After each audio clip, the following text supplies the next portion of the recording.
Bonjour à tous, dans cette vidéo nous allons parler de fluctuation d'échantillonnage. Autrement dit, lorsqu'on pioche un échantillon dans une population, on va voir comment fluctue la proportion d'un caractère dans cet échantillon par rapport à la proportion dans la population totale. Pour commencer, nous allons rappeler le théorème de Moivre-Laplace dont on va se servir dans ce chapitre. Alors le théorème de Moivre-Laplace dit que si xn est une variable aléatoire qui suit la loi binomiale de paramètres n et p, alors pour tout réel a plus petit que b, la limite quand n tend vers l'infini de la probabilité que Zn soit compris entre a et b, où Zn est la variable obtenue en centrant et en réduisant grand X, c'est-à-dire x moins n fois p l'espérance divisé par racine carrée de np1 moins p l'écart type, cette limite, c'est la probabilité que grand Z soit compris entre a et b, où grand Z est une variable qui suit la loi normale centrée réduite. Alors on admet qu'en pratique, cette limite est quasiment atteinte, c'est-à-dire que la probabilité que Zn soit compris entre a et b est quasiment égale à la probabilité que grand Z soit compris entre a et b, dès que n est plus grand que 30, n fois p est plus grand que 5, et n fois 1 moins p est plus grand que 5. Alors nous allons aborder la notion d'intervalle de fluctuation, et nous allons en donner une définition. Alors soit grand X une variable aléatoire, on se donne un nombre alpha appartenant à l'intervalle 0, 1, et donc a et b deux nombres réels. Et on dira que l'intervalle AB c'est un intervalle de fluctuation de grand X au seuil de 1 moins alpha, si et seulement si la probabilité que grand X soit dans l'intervalle AB est supérieure à 1 moins alpha. Prenons un exemple, le plus fréquent, si alpha égale 5%, un intervalle AB sera un intervalle de fluctuation de grand X au seuil de 95%, si la probabilité que X soit compris entre A et B est supérieure à 95%. Nous allons faire un premier exemple de détermination d'un intervalle de fluctuation dans un cadre très simple, dans un cadre où grand X suit une loi binomiale avec un paramètre n qui n'est pas trop grand. Donc on lance 10 fois de suite un dé bien équilibré, on note grand X, la variable aléatoire, qui compte le nombre de fois où on obtient le nombre 3. Alors on sait que grand X suit la loi binomiale de paramètres n égale 10, il y a 10 répétitions, et p égale 1 sur 6, il y a une chance sur 6 d'obtenir le nombre 3. Alors vous avez ici la loi de probabilité de grand X, et donc la question qu'on nous demande, c'est de déterminer un intervalle de fluctuation de grand X au seuil de 95% en utilisant la méthode vue en classe de première. Autrement dit, ce qu'on est amené à chercher ici, c'est un intervalle AB, tel que la probabilité que X soit compris entre A et B, que cette probabilité-là soit supérieure à 95%. Alors pour appliquer cette méthode, on commence par tracer le tableau qui correspond aux probabilités cumulées, donc, autrement dit la fonction de répartition de grand X, c'est-à-dire que nous allons calculer P de X inférieur ou égal à K pour K allant de 0 à 10. Et donc nous allons tout d'abord déterminer le nombre A tel que P de grand X inférieur ou égal à A dépasse 2,5%. D'après le tableau, nous voyons que le nombre A c'est 0, puisque la probabilité ici est de 16%. Donc nous pouvons prendre pour A 0. Et pour le nombre B, nous allons prendre l'entier K tel que P de X inférieur à K ou inférieur à B, ici dépasse 97,5%. Alors d'après le tableau, nous voyons que nous dépassons 97,5% à partir de K égale 4, donc nous allons prendre B égale 4. Et donc nous savons à présent que la probabilité que grand X appartient à l'intervalle 0,4 sera plus grande que 95%. Autrement dit, l'intervalle 0,4 sera un intervalle de fluctuation de grand X au seuil de 95%. Alors pour le vérifier, on peut calculer, c'est P de grand X égale 0, plus P de grand X égale 1, plus etc. jusqu'à P de grand X égale 4. Et on trouve environ 0,985. En tout cas, on a dépassé les 95%. Donc l'intervalle 0,4, c'est bien un intervalle de fluctuation de la variable grand X au seuil de 95%. Alors une remarque, lorsque le nombre de lancers est très grand, là on vient de faire 10 lancers, mais si on en fait 50, 100 ou 200, voire plus, il devient de plus en plus difficile de trouver un intervalle de fluctuation de cette manière. Et donc dans ce cas, on va s'aider du théorème de Moivre-Laplace. C'est le théorème suivant que nous allons énoncer. Alors comme on l'a dit, lorsque n est très grand, on va proposer un intervalle de fluctuation, ce qu'on appellera un intervalle de fluctuation asymptotique, c'est-à-dire pour n très grand, grâce au théorème suivant. Alors le théorème est assez abstrait, mais on va essayer de voir plus tard sur des exemples comment l'appliquer. On se donne alpha appartenant à 0,1, p appartenant à 0,1, et pour tout entier naturel n, on se donne xn, une variable aléatoire qui suit la loi binomiale de paramètres n et p. Alors on définit l'intervalle in comme étant l'intervalle p moins u alpha racine carrée de p facteur de 1 moins p sur n, P plus U de alpha racine carrée de P1 moins P sur N. Alors c'est un peu compliqué, on va définir ce qu'il y a à l'intérieur de cet intervalle. Tout d'abord le nombre P est donc celui qui était donné ici, donc dans la loi binomiale c'est la probabilité d'un succès. Le nombre N c'est le nombre de répétitions. Et le nombre U de alpha, eh bien c'est l'unique réel strictement positif, tel que P de Z compris entre moins U de alpha et U de alpha soit égal à 1 moins alpha lorsque Z suit la loi normale centrée réduite. Alors nous avions vu qu'effectivement il existe un unique nombre U de alpha qui vérifie ceci lorsque grand Z est une variable qui suit la loi normale centrée réduite. Donc ici on a une probabilité qui est de 1 moins alpha. Et donc ce que dit ce théorème un peu compliqué, c'est que la limite quand n tend vers l'infini de la probabilité que la variable grand X divisée par n, c'est-à-dire la fréquence, appartienne à cet intervalle, et bien cette limite c'est 1 moins alpha. Et donc l'intervalle IN, c'est ce qu'on appelle un intervalle de fluctuation asymptotique. Donc s'il y a quelque chose à retenir ici, c'est que cet intervalle-là, si n est très grand, eh bien, va contenir la fréquence de succès avec une probabilité de 95% environ. Alors juste une petite remarque, on l'a dit, mais la variable grand Xn sur n, c'est ce qu'on appelle la fréquence aléatoire. On la note parfois aussi Fn. Alors nous allons démontrer ce gros théorème. La démonstration va se baser finalement sur le théorème de Moivre-Laplace. Alors on va poser grand Zn, la variable aléatoire, qui est égale à grand Xn, c'est-à-dire la variable grand X qui suit la loi binomiale de paramètres n et p, moins donc l'espérance n fois p, divisé par l'écart type racine carrée de n fois p fois 1 moins p.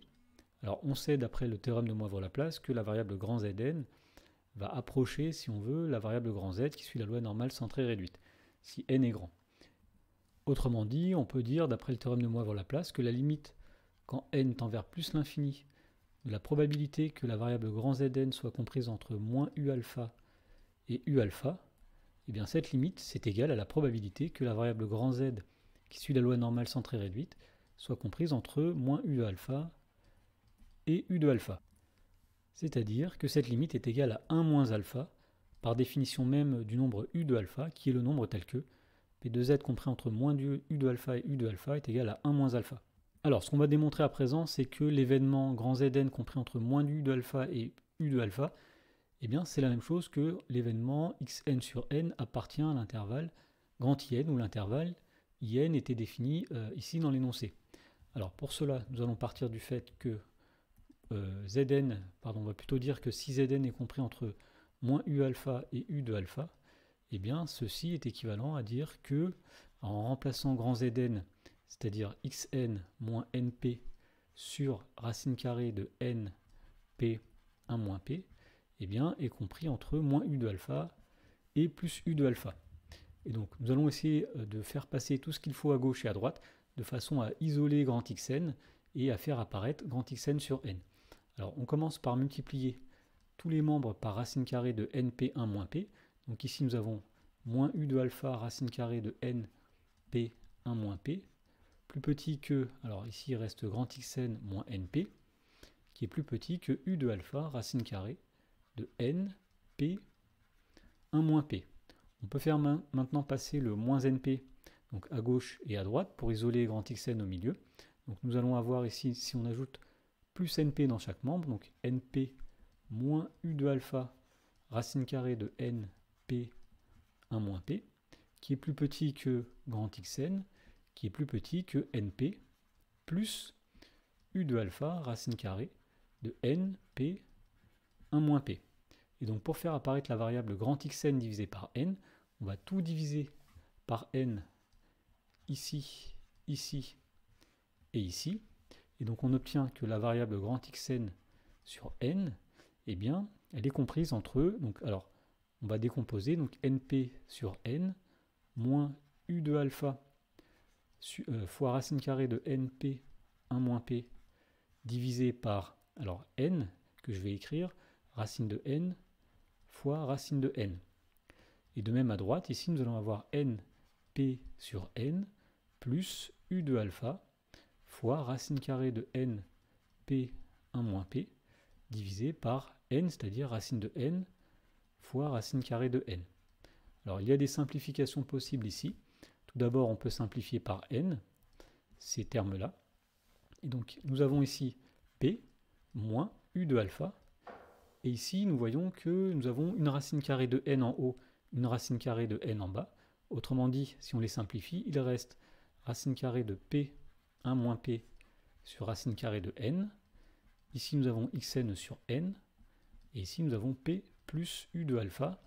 En faisant la même simplification par les racines carrées de n en haut et en bas, nous avons racine carrée de p 1 moins p sur racine carrée de n. Autrement dit, ceci est équivalent à xn sur n, qui va être compris entre p moins u de alpha, racine carrée de p 1 moins p divisé par n, est plus petit que p plus u de alpha, racine carrée de p 1 moins p sur n.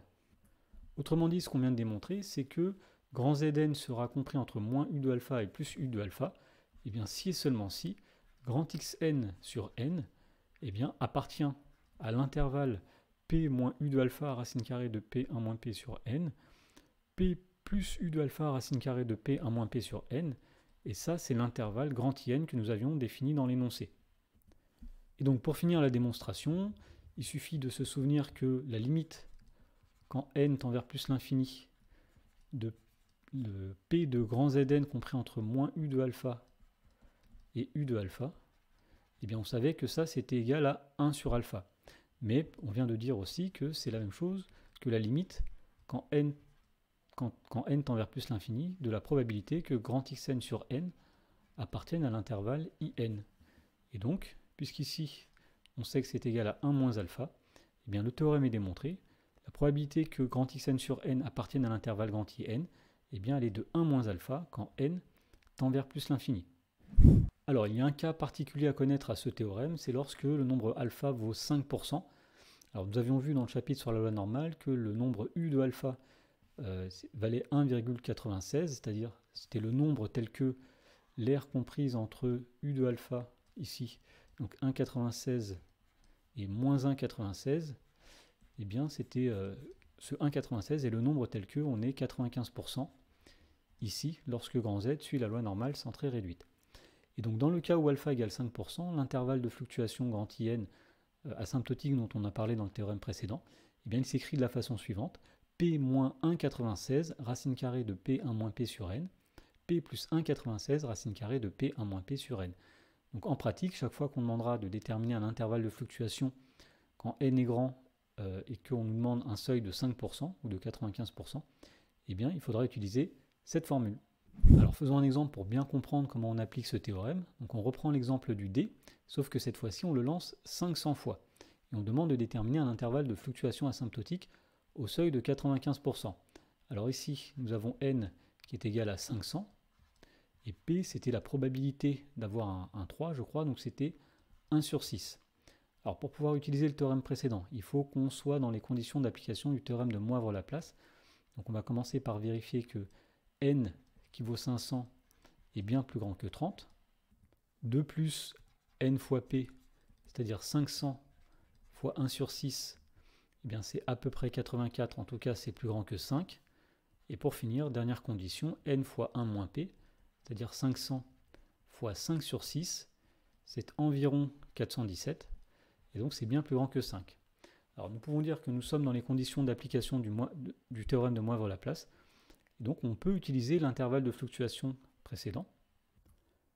Donc on peut affirmer que l'intervalle qu'on va noter grand I, qui est égal à p moins 1,96 facteur de racine carrée de p1 moins p sur n, p plus 1,96 racine carrée de p1 moins p sur n, et bien ça c'est un intervalle de fluctuation asymptotique de grand X au seuil de 95%.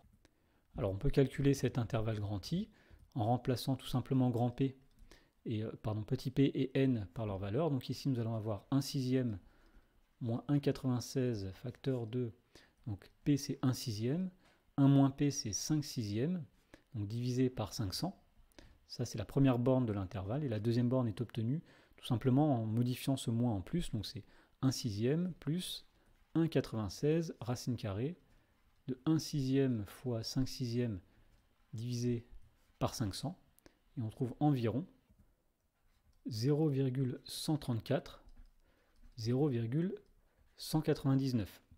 Alors, on peut interpréter cet intervalle, ça veut dire que si on jette un dé 500 fois, il y a environ 95% de chances que la fréquence d'apparition du nombre 3 soit comprise entre 13,4% et 19,4%.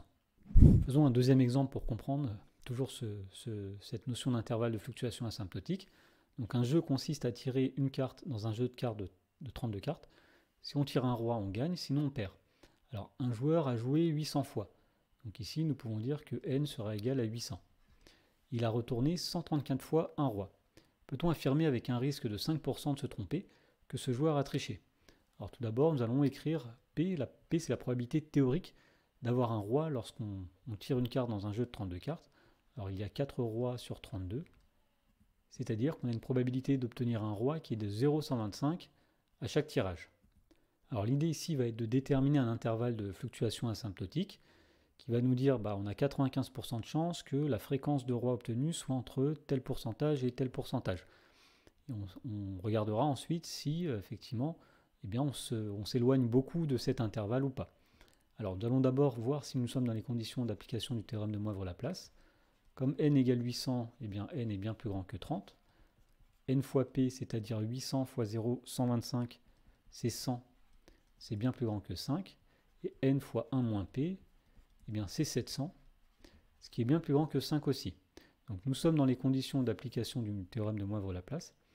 Et donc, un intervalle de fluctuation asymptotique de la fréquence de roi au seuil de 95%, c'est l'intervalle que nous avons vu dans le théorème précédent, c'est-à-dire grand I, c'est P moins 1,96 racine carrée de P 1 moins P sur N, P plus 1,96 racine carrée de P 1 moins P sur N. Alors, on va calculer cet intervalle en remplaçant P par 0,125 et en remplaçant N par 800. Donc on obtient 0,125 moins 1,96 fois racine carrée de 0,125, facteur de 1 moins 0,125, divisé par 800, par n.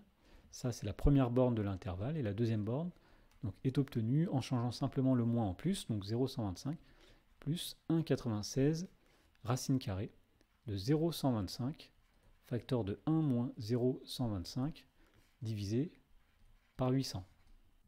Et on trouve environ l'intervalle 0,103, 0,146. Autrement dit, lorsqu'on tire 800 fois une carte dans un jeu de cartes, qu'on la remet ensuite à chaque fois, la fréquence d'apparition d'un roi doit être comprise entre 10,3% et 14,6%. En tout cas, on a 95% de chance pour que cette fréquence d'apparition soit entre 10,3% et 14,6%.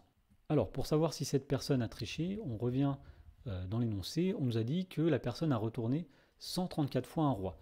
Autrement dit, la fréquence observée, qu'on va appeler petit f, elle est égale à 134 sur 800. Autrement dit, elle est environ de 0,1675 ou 16,75%. Alors, on constate que cette fréquence n'appartient pas à l'intervalle, elle est même à droite de l'intervalle, donc elle est beaucoup trop grande.